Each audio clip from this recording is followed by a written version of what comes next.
بسم اللہ الرحمن الرحیم۔ السلام علیکم ورحمۃ اللہ وبرکاتہ۔ معزز سامعین کرام، مسائل سے نکلنے کا، مشکلات سے نکلنے کا، تکلیفوں سے نکلنے کا ایک نایاب عمل لے کر حاضر ہوا ہوں۔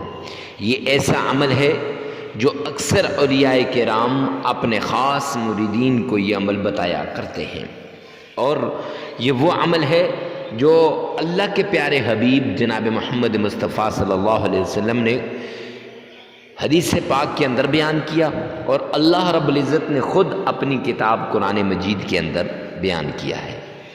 معزز سامعین کرام، جو انسان اس عمل کو کرے گا، اللہ رب العزت اس کو ہر مشکل سے، ہر پریشانی سے، ہر تکلیف سے نکال دے گا۔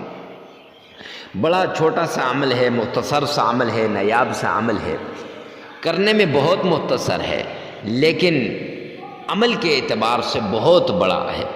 کرنا کیا ہے؟ 5 مرتبہ تعوذ پڑھنا ہے۔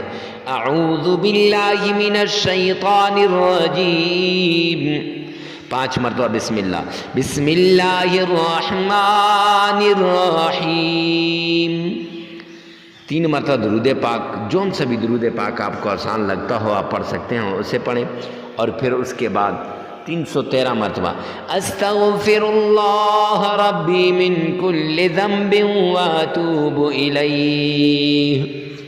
اگر یہ نہ آتا ہو تو آپ نے استغفر اللہ یہ 313 مرتبہ پڑھنا ہے، اور اس کے ساتھ ساتھ 3 مرتبہ سورہ اخلاص پڑھنی ہے، اور پھر 3 مرتبہ درود پاک پڑھنا ہے۔ معزز سامعین کرام، لگاتار 7 دن یہ عمل کرنا ہے، عمل کے دوران ناغہ نہیں کرنا، انشاءاللہ آپ کی ساری مرادیں پوری ہو جائیں گی۔